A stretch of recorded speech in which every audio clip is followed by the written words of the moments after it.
All right, Rabbi, say good morning. Good morning. Let us begin. Begin by thanking our sponsors for this morning share. To thank our Talmud Torah sponsors for the month of Elul, Jerry and Sarah Wolaski, for dedicating all the shiurim and drashos this month.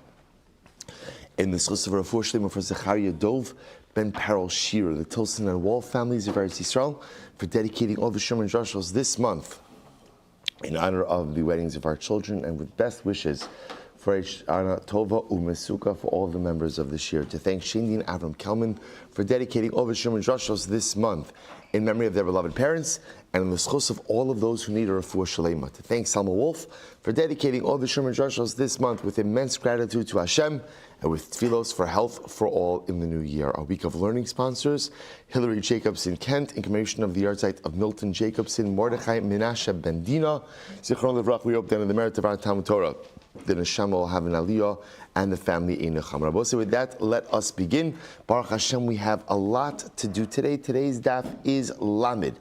But we are picking up Emirat Hashem on Chavtes Amud Aleph, 29. Chavtes Amud Beis 29b, and we are picking up 4 lines into the wide lines. So, remember again, the last case we left off with, very interesting scenario about what happens if halacha l'maisa, a person has enough funds to go ahead and either fund his own learning or his child's learning. So the Gemara explained that halacha l'maisa, one is supposed to fund his child's learning.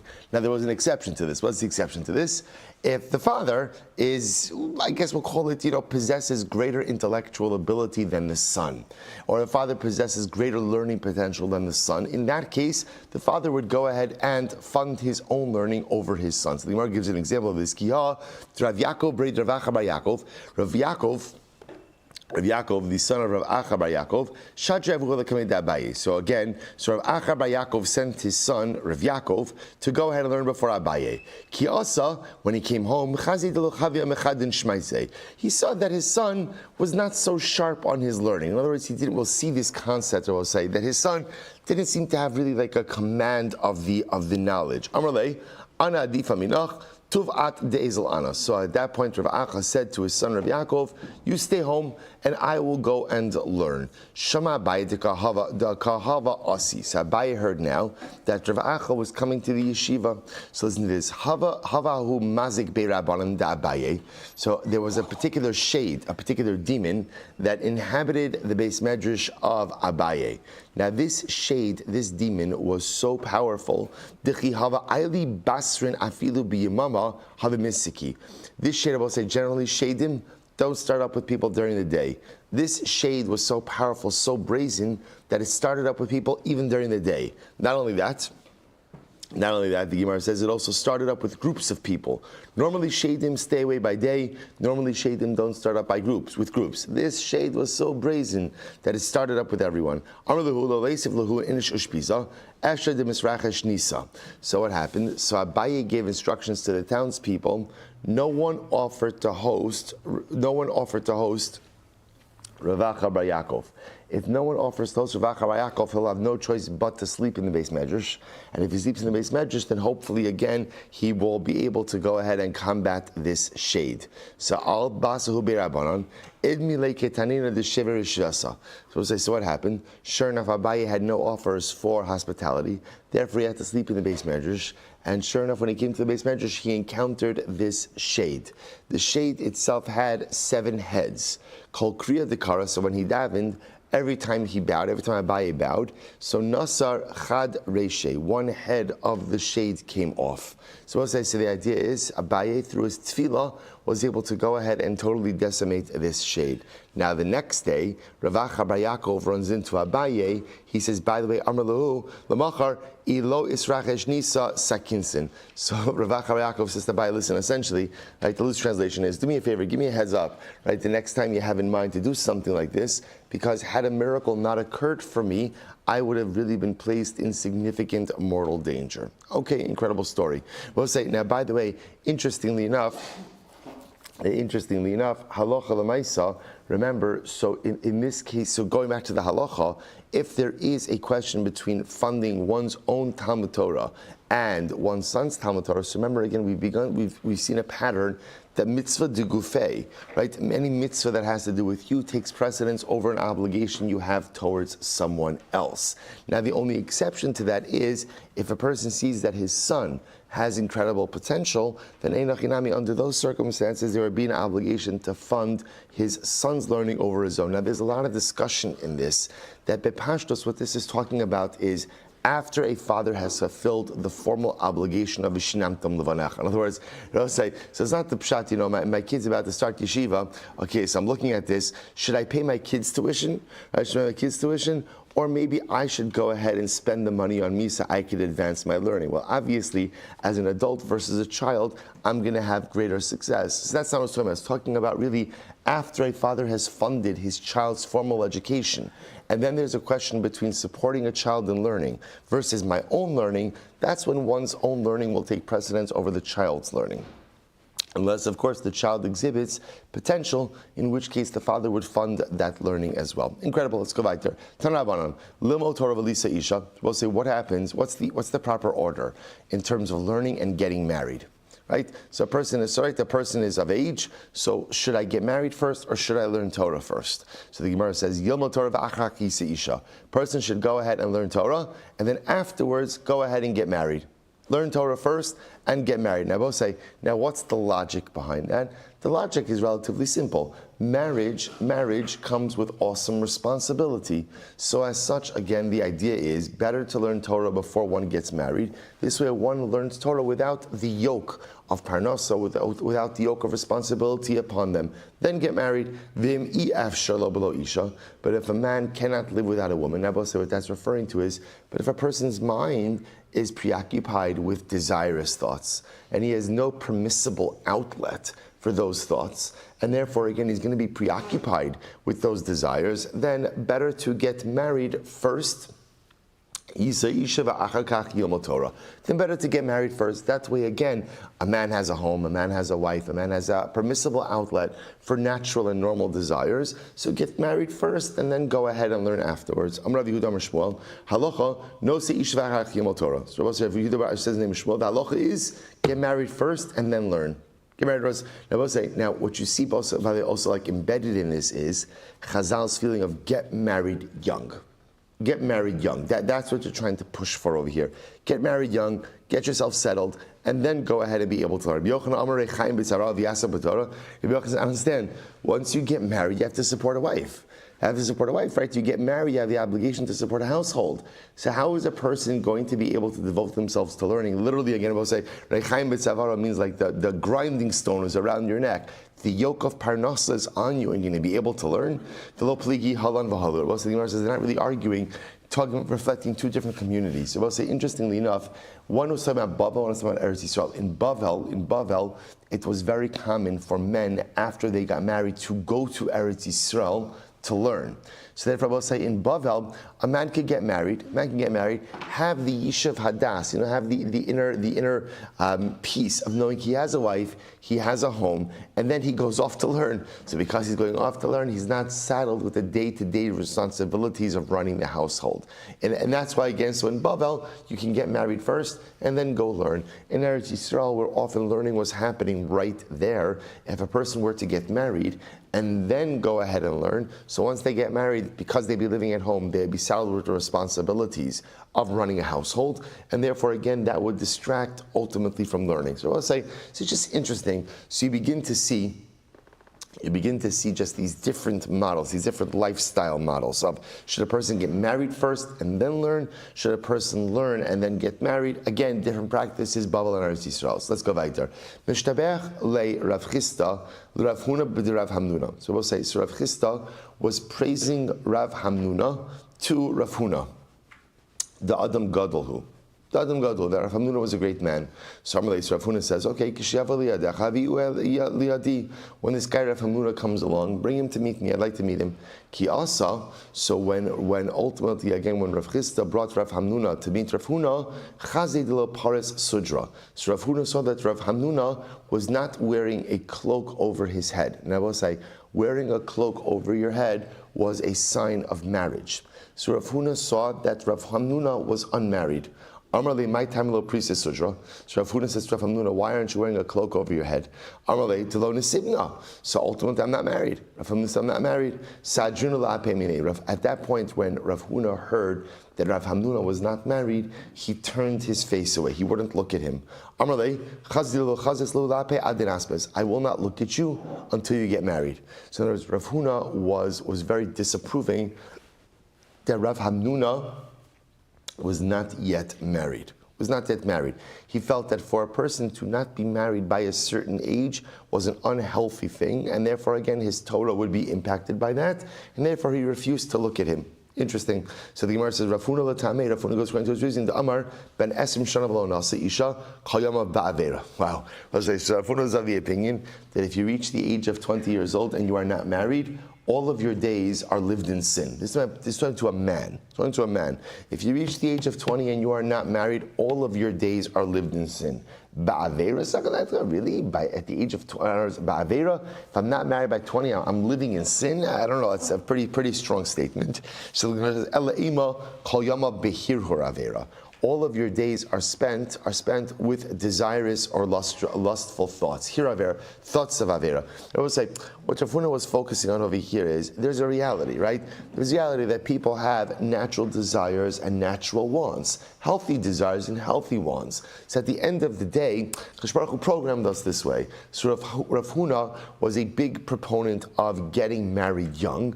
This way, again, a person has a healthy and productive outlet for these desires and these wants, and that allows a person not to be preoccupied with these things and to be able to be successful in other areas of life. Masha Einkein, if a person doesn't have that permissible relationship outlet, so a person becomes consumed by these things, and that becomes their focus to the exclusion of everything else. Incredible. So Amar Rava v'cheitan Rabbi Shmuel ad chav shana yoshev echad shbarach u'mitzav li'adam masa yisei isha. This is incredible. So Rava says, other say Rabbi Shmuel says, until the age of 20, until a person reaches the age of 20, Kadosh Baruch Hu waits patiently. When is a person going to get married? Kevan she'egia chaf lo nasa. If a man reaches the age of 20, he's really referring to men over here, right? A man reaches the age of 20 and he has not gotten married. Amar tepach atzmos. Kadosh Baruch Hu says, let his bones swell up. I will say, so in other words, the idea being that Kadosh Baruch Hu is displeased at someone who is unmarried still at the age of 20. I will say, I just want to point out also, sometimes like we read these Gemaras and we're like, but what if you didn't find the right person? So understand that the concept of marriage in Gemara is obviously very different. Well, you didn't find the right person, I understand. You're a man, she's a woman. Like what's like, right? That's a perfect shidduch. That's right. It's fantastic. But I just want to point out, just like our concept of marriage, right? In other words, our construct of marriage, the concept of love, right? In other words, these are all modern day concepts. Remember, marriage was a very utilitarian union. Of course, was there love in marriage? Of course there was love in marriage, but unlike us, who I think sometimes a little bit foolishly look for love before marriage, Chazal understood that love is a result of marriage. In any event, that's what I'm saying. That's why the Gemara makes it sound like so simple. Like, I don't understand. How can you be 20 and unmarried? You know, so we think about this like, how can you meet the right person? Again, Chazal the Gemara didn't have those same type of issues in their concept of marriage.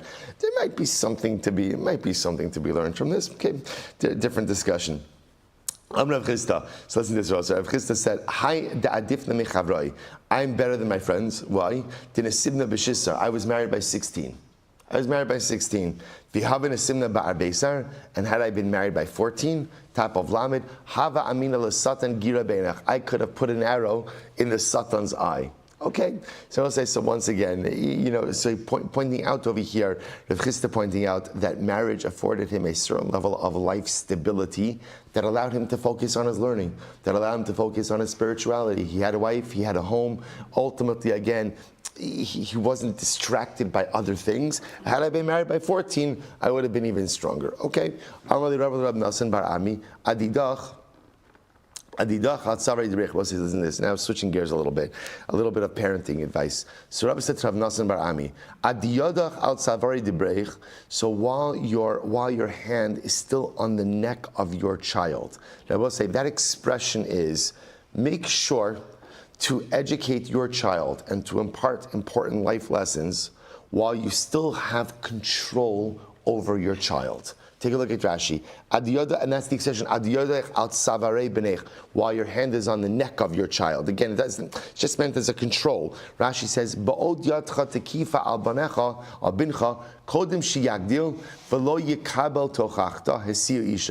Rashi says over here, it's a reference ultimately to marrying him off. But we're going to see the next Rashi talks about lav dafka marrying him off. It's talking about a parental obligation to impart important life lessons upon a child before the child goes off into the world. So while you still have an ability to influence your child, utilize that influence. So the Gemara says, so what age does a father have influence upon his child? This is fascinating. Mishisar viad esrim v'tarti, between the ages of 16 and 22. V'amrilei mitim nisari ad esrim v'arba. Others say, no, from 18 until 24. I will say, just to translate that like into modern day ages, it's about between the ages of 4 and 9, right? That's the window, right? That's the window. We have to, no, it was a joke. The idea being, I will say, that these ages, again, one of the hardest things today, I will say, in contemporary parenting is, parents think that their obligation is to be their child's best friend. Right? I don't want to alienate my kid. I want to be their friend. Your job is not to be your child's friend. And sometimes parents do go ahead and upset their children by the things that they have to say to their kids. But if a parent doesn't give proper hadracha to a child, if a parent doesn't say, this is right, this is wrong, you can't do this, you can't do that, even if the child gets upset, who's going to do that for the kid? So the Gemara is saying, make sure that during that window, and it is unfortunately in this society a diminishing window, when a parent has influence over a child, use it. Use it. Set boundaries. There is right, there is wrong. Don't let kids do whatever they want. Don't let them act in chutzpahdik ways. Don't teach them the concept of midos tovos, the concept of respect for authority, the concept of respecting adults. If you don't exercise parental influence in the window, then at the end of the day, children grow up without such fundamental building blocks of chinuch. The Gemara says, Kitanoi,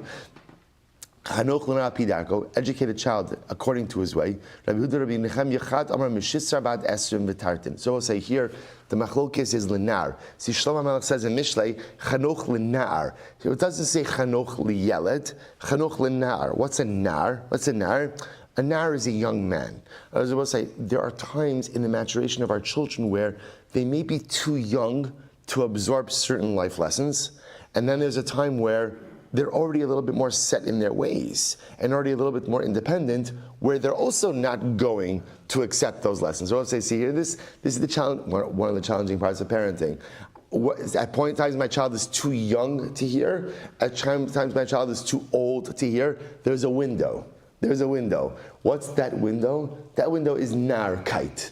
Narkite, when my child is a nar, that's when I can get through to them. Chanoch l'nar, so when your child is a nar, give him the proper life hadracha, kidarko. Abidarko, in the right way, according to who and what he is. What is that window? So we'll say, Chad Amar, Mishisar Vad Asrim V'tartin, from 16 until 22. Chad Amar, Mitimni Sari Vad Asrim Arba. Others say from 18 until 24. Again, I will say, so once again, these windows also reflect just a different reality, a different societal reality. All kidding aside, these windows would definitely be much younger contemporarily, but the idea being in the chinuch of one's children, identify the window in which one could exert real influence, identify the values, the ideas, and the ideals you want to impart.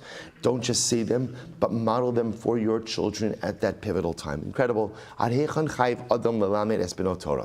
remember again, a father, we established in the Mishnah, that one of the obligations a father has for his son is to teach him Torah. So we'll say, how much Torah is a father obligated to teach his son? In other words, what so is the Shas, Daf Yomi, like what am I obligated to do? So the Gemara says, Amar Yehud, Amar Shmuel, Kigon Zvulun ben Dan. The example would be like, Znabo says, Zvulun ben Dan is not a biblical figure. Rashi says, Talmid Shahaya b'yameim. He was a person, he was a man, he was a guy. Zvulun ben Dan. Shelimdo Avi Aviv, his grandfather taught him, Mikra, Mishnah, Talmud, Halachas, Agadas. Wow. So I'll say, so there's a lot packed in there. Number one, that again, Zvulun ben Dan was taught all of these things. Number two, who taught him? His grandfather.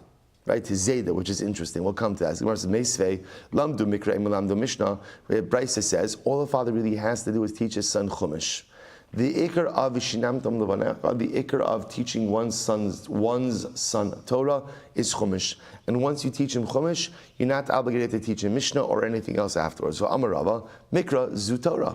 Ultimately, Chumash, right? Mikra is Torah, is Chumash. So it sounds like the obligation that the father has to teach his son Torah is in Chumash. So what do you mean is Zvulun ben Dan, that his grandfather taught him Kol Torah Kula? To which the Gemara says, you're right. Kizvulun ben Dan v'lo kizvulun ben Dan.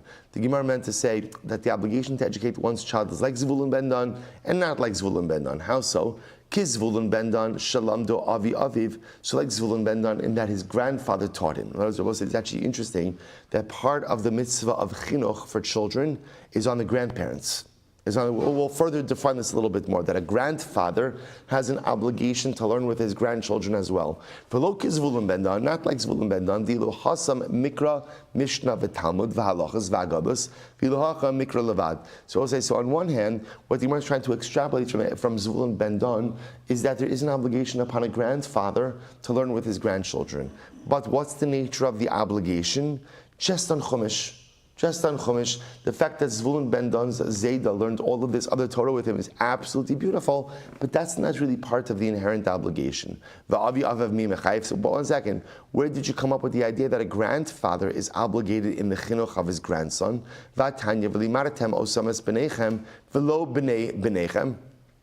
But the pasuk says, you shall teach your children.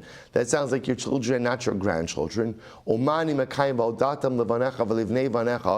say, so what does it mean when it says, you shall make known to your sons and to your grandsons? So we'll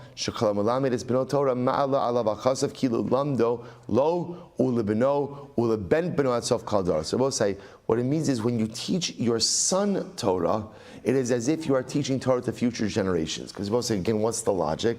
The logic is if I teach my son Torah, my son will then in turn teach his son Torah, who will teach his son Torah, and I have created a dynamic. I have created a chain reaction that makes it as if I have taught Torah to future generations as well. But in reality, the core obligation of chinuch is from a father to his son, not from a father to his grandson. To which what's going on over there? So what's going on with Zvulun ben Dan? He holds like the following Tana. The Sanya, Torah says you shall teach your sons. I only know my sons. How do I know that even my grandsons? Talmud Lomar, Vaudatem Livanecha V'livnei Vanecha. So I'll say, you have Mefurish Pasuk. The Pasuk says you shall teach your sons and your grandsons. So you see from here that the mitzvah of chinuch is for a grandfather to learn with his grandchildren. Im kein mat Talmud lomar b'nechem. So we'll say, what does the Pasuk mean when it says v'limaratem osamas b'nechem? That you should teach your sons b'nechem v'lo b'nosechem. That means your sons and not your daughters, meaning that the obligation of chinuch, the formal obligation to learn Torah with a child, Dafka applies to sons and doesn't apply to daughters. We saw this in yesterday's daf. Rabbi Shmuel Levi. Rabbi Shmuel Levi says as follows. We'll say beautiful Gemara. Kamalamed is ben beno Torah. Anyone who learns Torah with his grandson, ma'ala alav akasav kilu kibla mehar Sinai.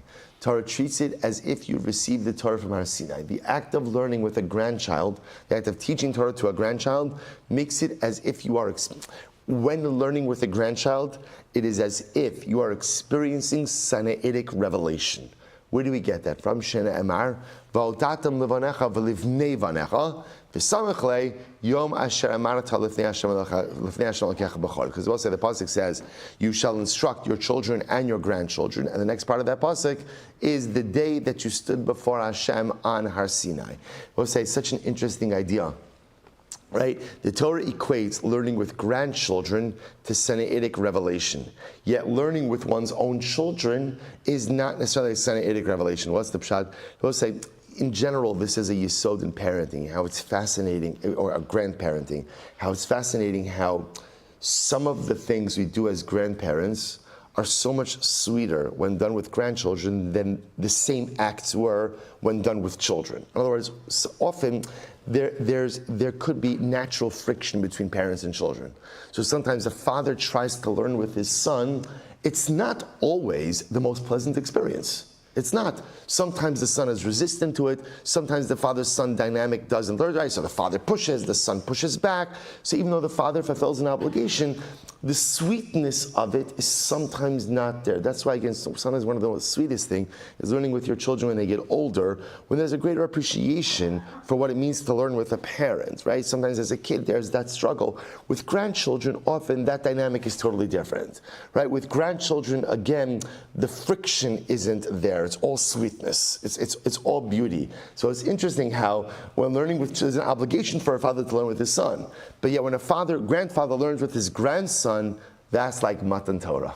Isn't it beautiful? Right? That's like Sinaitic revelation. The sweetness, the beauty, the purity of that. The purity of that is mamish like receiving the Torah at Har Sinai. Such an incredible yisur. Rabbi Chia bar Abba, Ashker Rabbi Shmuel Levi, the Shadi, Disna Areshes. Well, it's a great story. So Rabbi Chia bar Abba, so that Rabbi Shmuel ben Levi, now the Shadi Disnaresha means he threw a towel on his head. He ran out of the house, and remember again, a Talmud Chacham goes out with his head covered, but he had just thrown a towel on his head instead of going ahead and putting on his formal head covering. He was bringing his grandson to yeshiva. So ultimately again, Rabbi Chia says to Rabbi Shmuel Levi, why you run out of the house with a towel on your head? So Rabbi Shmuel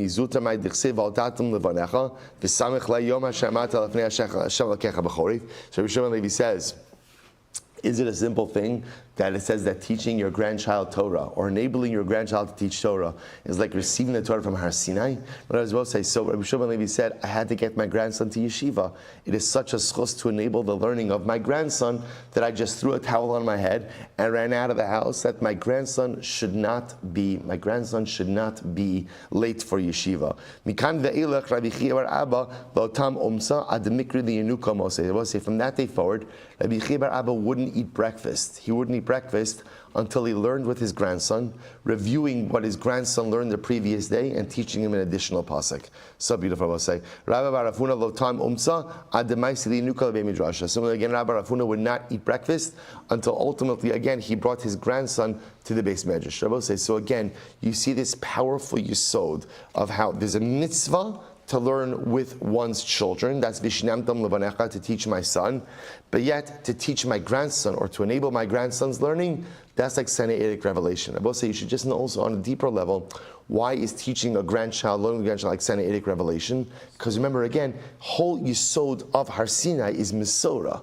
Right? Moshe kibel Torah misinai, Masra Yoshua, Yoshua leZakenim. The whole idea is that our concept of Mesorah, of the transmission of Torah, begins with Har Sinai.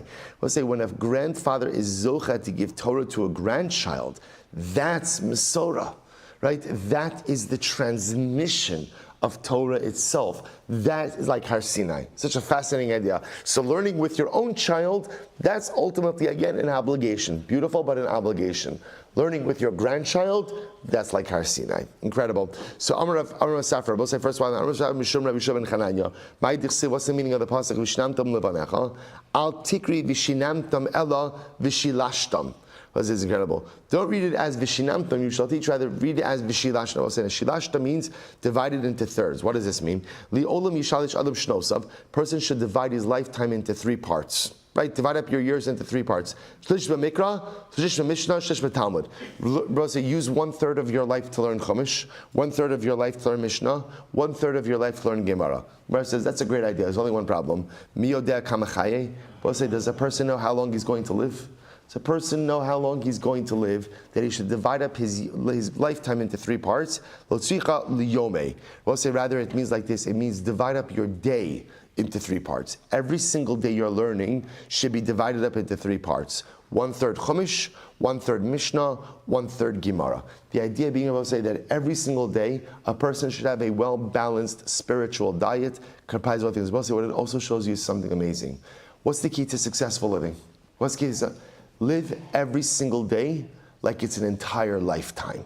You see, let's say the problem often with the way we live is that we burn through time, right? We burn through days because, as I often say, we often look at time as an infinite renewable resource. There's no urgency. There's no urgency in the way we live because, hey, whatever you don't get to today, you'll get to tomorrow. It's not a big deal. And the Gemara says it's not true. You have to live every single day like it's its own self-contained lifetime, right? The Gemara says a person should divide up his life into 3 parts. 1/3 for Chumash, 1/3 for Mishnah, 1/3 for Gemara. But I don't know how long I'm going to live. Good, so divide up your day. In other words, you don't know how long you're going to live. Therefore, each day should be lived as if it's a lifetime unto itself. That imagine today, Chas v'Shalom was my last day, I will say. Imagine, you got the note. Today is your last day. What are you going to do with it? What are you going to do with it? Right? I can tell you one thing for sure. You're not going to be on TikTok. Right? That's for sure. Right? That's for sure. I could identify the things I would absolutely eliminate from that day, knowing that it's my last. I'll say there's something to that. Now again, could a person live every single day like it's their last? The pashtos, no, you can't do that every single day. But at least to create an awareness that a day should be treated like a lifetime, because a day is a lifetime. One day in the life of man is a lifetime. What you could accomplish in one day is like a lifetime accomplishment as well. Live each day as if it's truly the unit of a lifetime. The Gemara goes weiter. Lefichach, Kiddushin and Sofrim. They will say, therefore, again, the earlier scribes were called Sofrim. Shayu Sofrim Kala Osio Shabbatorah. They used to count all of the letters in the Torah. Shayu Omrim Vav de Gachon Chetzion Shal Osios. The Vav of Gachon is the middle letter, right? The middle letter of the entire Torah, Sefer Torah. Darosh Darash Chetzion Shal Tevos. That's the middle word in the Torah. Viskalach Shal Psukim. The pasuk Viskalach is the middle pasuk of the Torah. Yikar Semena Chazim Yar. Ayin Diyar Chetzion Shal Telim. So also the Ayin of Yar is the middle of Sefer Telim. Now I'll say just some interesting facts just about, again, the counting of psukim and words in Tanakh. V'hu rachu michaper avon. Chatzi of the psukim is the midway of psukim in Sefer Tehillim. By Rav Yosef, vav de gachon, the vav of gachon, which the Gemara said before, is ultimately the middle letter of the Torah. Mehagisa, mehagisa. Does it belong to the first half or the second half? Amrle nesi Sefer Torah v'ayminenu. Bring a Sefer Torah. Let's count it out. So Mila Amar Rav Chana lo zazu misham ad shaviyah Sefer Torah minam. Sure enough, they brought a Sefer Torah. They counted it out. Amrle eno b'kiyah b'chaseros yiseros. Anan lo b'kiyan. I will say, so this is actually an interesting idea. We know that in the Torah Kedosha there are what we call chaseros and yiseros. There are certain words that are written in a quote-unquote deficient way, but read in a certain way, and other words that are written in a complete way. One of the interesting things mostly we have is that over the generations, there's a concern that perhaps the Masorah for Chaseros and Yeseros has been a bit corrupted. That's why in the Beis HaMikdash, in the Azara, right, they had, or I should say in the Chatzar, right, in the Ezra's Aleviim, they had a Sefer Torah of Ezra. That Sefer Torah was the authoritative Sefer Torah. The concern is if you start counting things contemporarily, our Sefer Torah may not be absolutely correct in terms of Chaseros and Yeseros. By Rav Yosef, Viskalach mehagisa mehagisa. So we'll say the word Viskalach, which half does it belong to? First half and the second half. Which part, right? Let's go open up a Sefer Torah and count Psukim. So the Gemara says, Psukinami lo bekinan. Even with counting Psukim, we're not exactly proficient. Why? Marava Pazke lahaikra litlasa psuke. Moshe hine anochi ba'elecha ba'av ha'ana. So we'll say, for example, in Eretz Yisrael, they took this pasuk that we have in our Sefer Torah, that we have in our Masorah as one pasuk, and they broke it up into 3. So you see, even with the numbering of psukim, we're not necessarily totally proficient. Tanabanan chameshes alafim ushmona meos ushmonim ushmona psukim havu. Psuke Sefer Torah. Both said there are 5,888 psukim in the entire Torah. Yes, I love Tilim, Shmona. Tilim has 8 more than that. Right? Chasim and Divrei Yom Shmona, and Divrei Yom has 8 less. Tanrabanan. We'll say so that's all part of the Sofrim dynamic. We'll say incredible Gemara. Tanrabanan. Vishinamtam. When it says Vishinamtam levanecha, you shall teach your sons. What does that mean? Now we'll say the word Vishinamtam is also an interesting word. There's so many different words one could learn, right? Velimadatam, right? Teach your children. Why Vishinamtam? Shiyu divrei Torah mechudadim beficha. We'll say it teaches us not only for the child, but really also for the teacher. Words of Torah should be sharp in my mouth. We'll say it's a contraction of Vishinun Tam. Vishinun means when you learn, your learning should be complete. What does it mean that your learning should be complete? that a person should be clear on the details of his learning. The words of Torah should be sharp in your mouth. You should have clarity on your learning. If somebody asks you a question, don't stammer. Don't stammer and try to figure out the answer. Rather, Ella Amar Lo Miyad. Be decisive and be clear in your ability to answer. Shina Amar, as the Pasuk says, Amar Beis, Amar Lachachma Achosiat. Tell wisdom, you are my sister. What's the pshat? So Rashi points out here something very interesting. Just like say, if you ask a person, are you allowed to marry your sister? So I will say, wow, I saw that there's a machlokas, I once read. No. Just like a person has clarity about the halacha of marrying their sister, right? So too, again, one should have clarity in all areas of Torah that they learn. I will say, now again, this is an interesting idea, such an interesting idea to learn in the midst of Daf Yomi, right? As we're flying through a page of Gemara. Right? So I'll say that a person should have clarity on what it is that when you learn, it's not enough just to observe, a person should have clarity. So I'll say, how do I reconcile this with the breakneck speed at which we often learn Gemara? So I'll say, perhaps the way we reconcile it is at least have clarity on something. Right? Have clarity on something. If you can't have clarity on everything, have clarity on something. We often say the goal with Daf Yomi, I will say, is you have to emerge with the Daf, from the Daf, with something clear you are holding on to. Whether it's a Dvar Halacha, whether it's a Dvar Hashkafa, whether it's an interesting Shakla of Atarya, an interesting concept, a person has to emerge from every single Daf with clarity on something. Just because I can't have clarity on everything doesn't mean that I'm freed from having clarity on nothing. Right? So therefore, make sure you walk away from a daf of Gemara. I know this. Whatever this is, the halacha, the hashkafa, I know it absolutely clear. So the Gemara goes weiter. It's a beautiful idea when it comes to Torah. Literally, again, tie it on your fingers, write it on the walls of your heart.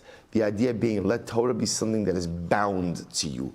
Writing it on the walls of your heart, Rabbi means that it is inherently part of who you are. V'omer, kechitzim biad gibar kein b'nei anurim. V'omer, chitzei gibarim shenunim. V'omer, chitzecha shenunim v'amei tachtecha yiplu. V'omer, ashri ager shem miles ashpaso mehem. Lo yavoshu ki daberu esavem b'shar. Ma esavem b'shar. So again, all these are different psukim highlighting this same idea, right? That Torah should be like arrows in your quiver, right? That just like, again, the warrior has all the necessary arrows in his quiver, have your Torah in your quiver as well. What does it mean when it says, as Ivan Bishar, that ultimately, again, they will speak to the enemy by the gate? I don't know if you heard about a beautiful Gemara. Rav v'talmido she'oskim b'Torah b'shar echad nasim oivim zeh zeh ve'enam zazeh misham ad shenasu oivim zeh zeh. So it says beautiful. Sometimes in the learning of Torah, we'll say anyone who's learning with a chavrusa knows this dynamic. So you're learning with a chavrusa, and what happens? You begin the process, and like you're enemies. You're enemies, right? You're arguing with each other. You're shouting at each other, right? You're both entrenched in your particular stances. You're like Ivan Bashar. You're like enemies at the gate of the city doing battle, and then something amazing happens. The chavrusa shaft doesn't end before ultimately, again, this chavrusa is your best friend. This chavrusa is your ohev. Shneimar ve'es bahev basufa. So we'll say the passage is basufa. Atikri basufa ela basofa. Ultimately, again, at vahev, you will come to love basofa at the end of the process of learning. We'll say it also tells you it's not only a dynamic in the learning of Torah. We'll say what it also represents is how do Jews find common ground, right? And how do Jews ultimately, again, how are we able to resolve machlokes? How are we able to come together despite just being so different? We'll say that is the power of Torah.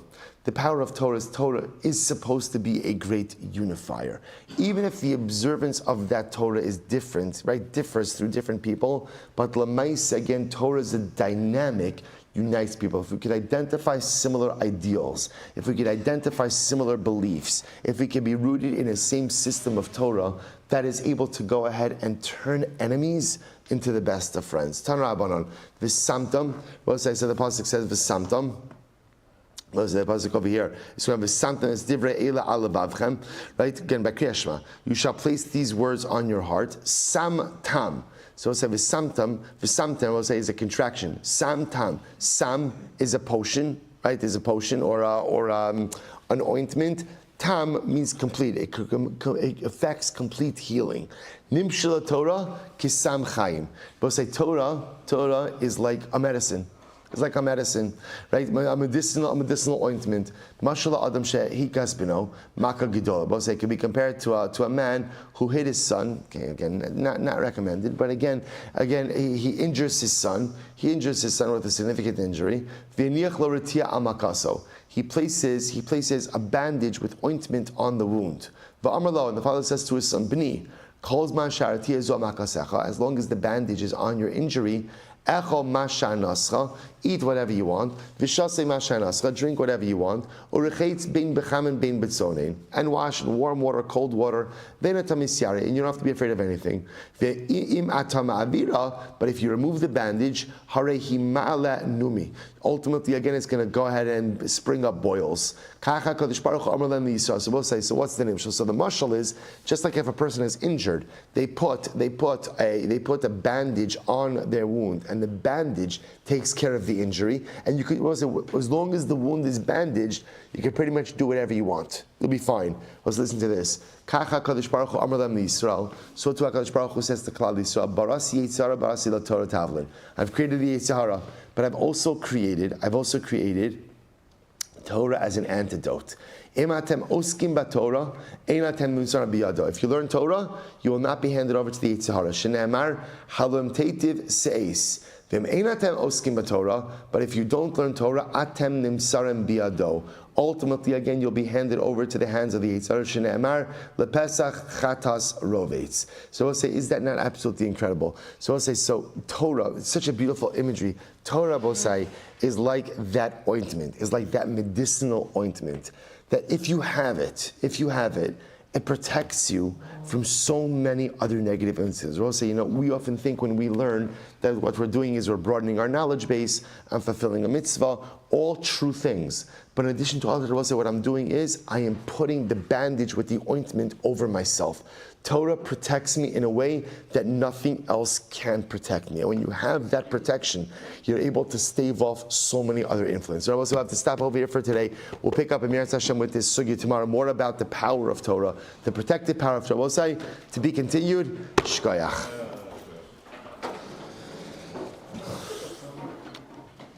All right, Chevron, have a great day, everyone.